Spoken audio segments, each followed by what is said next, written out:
Look, if you're an ADHDer that struggles to focus, keep watching because in this video, I'm going to show you how I went from staring at a screen for hours, getting nothing done, and constantly getting distracted to being able to focus on the work at hand without fighting my brain in the process. Point number one is that we can actually focus. This is not an issue for us, right? And I'm going to explain why. Here's what people get wrong about ADHD and focus. They think you can't focus on anything, but that is far from the truth. I'm sure you've had times where you've been so focused on something that you forgot to eat, right? You forgot what time it was. You were fully in the flow state, right? You were fully in the zone. There's many moments where you can remember that, right? That is hyper focus, and ADHD brains can be better at that. The problem we have is that we can't turn it on whenever we want, right? You can't focus on boring stuff, tedious, linear, rigid. So the trick isn't focusing harder. It's setting up your work so it's easier to focus. It's setting up your work so you want to focus. It's setting up your work so your brain wants to focus. Interesting stuff when you've got the energy, right? Batching the boring stuff.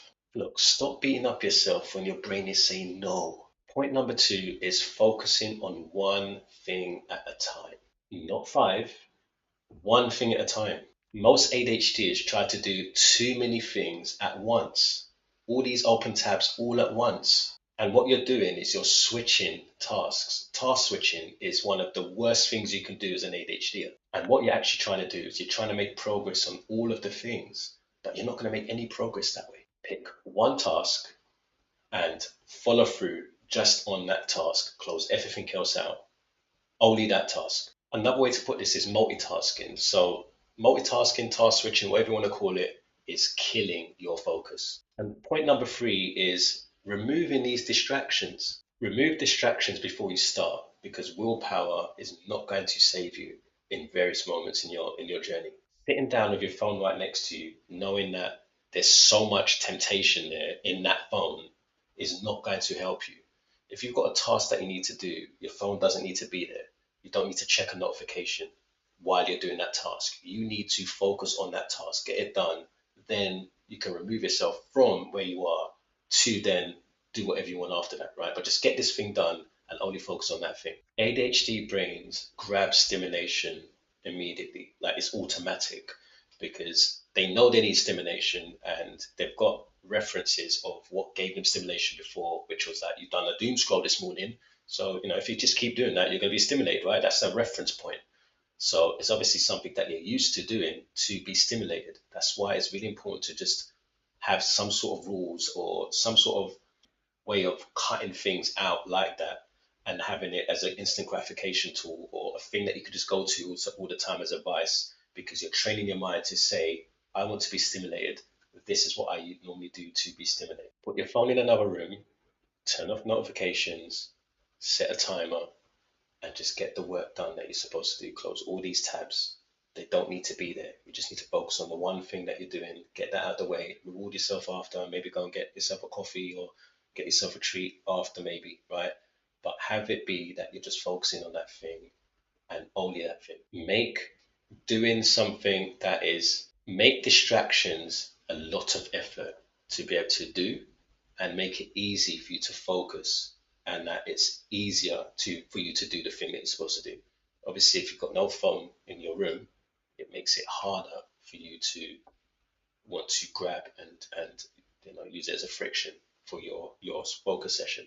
Point number four is use urgency. ADHD brains focus better under pressure, but another way of putting it is that if you have a time constraint, that helps massively for ADHDers. That's exactly why you can procrastinate for a whole week on something, and then the last day, like last minute, the night before, crush it. It's not that you work better under stress, it's that you now have urgency that helps you to focus. Urgency creates focus. If there's no deadline, your brain's just going to say, do it later, right? And you're going to just talk yourself into it.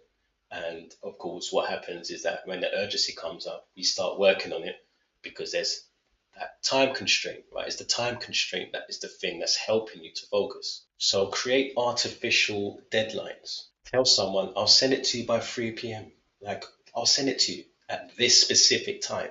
Set yourself a timer and commit. And what I've noticed is that, yeah, there is the Pomodoro where we do a 25-minute window and then a 5-minute break. But I think for ADHD brains, because we need warming up in that beginning stage of just getting into the flow state, it might take us 15 minutes to get into that flow state. It's really frustrating that you get into flow state and then 10 minutes later the alarm goes off. So what I do is I normally have my windows of time that I'm blocking, an hour window, and I do 55 minutes of my focus session. It gives me a chance to actually warm into the session. And then I've got a nice 25 minutes after I'm in flow state. And then when the alarm goes off, what I then do is I give myself 5 minutes to take myself away from the scene and I reflect on that session. I call it the 55-5 method. Point number 5 is focus follows action. You don't wait to feel focused and then take action. People sit there waiting to be inspired or waiting to be in the right headspace. You say things like, I'll start when I'm motivated. Look, motivation ain't here to help you all the time. There's going to be moments you're not going to be motivated and you still have to pull the trigger. What you got to understand is focus comes after you start, right? It just takes us a little bit of time to get into it. That's what I keep telling you is that you just need to get warmed into it. 5, 10 minutes in, the focus is going to lock in, right? So you just need to start. That's the only thing you need to do is just get yourself to start and the rest will just follow. So the key thing here is momentum is actually going to build onto the focus, right? So you want to build momentum. This is the most important factor. It's not motivation that you need momentum. And look, if you're an ADHD that's struggling with focus, specifically if you're someone that's a creator, an entrepreneur, or you're someone that is a musician or any form of creatives out there who struggle with focus as an ADHD and you feel that you can benefit from some personal support around this, I have a link in the description where you can book a call with me. We can see if there's a way that I might be able to help you or point you in the right direction, one of the two. At the end of the call, you're either going to find a way and a solution that you can take on, or you can do this personally with me. It's completely up to you, obviously, but the link in the description. Anyway, take care. Peace.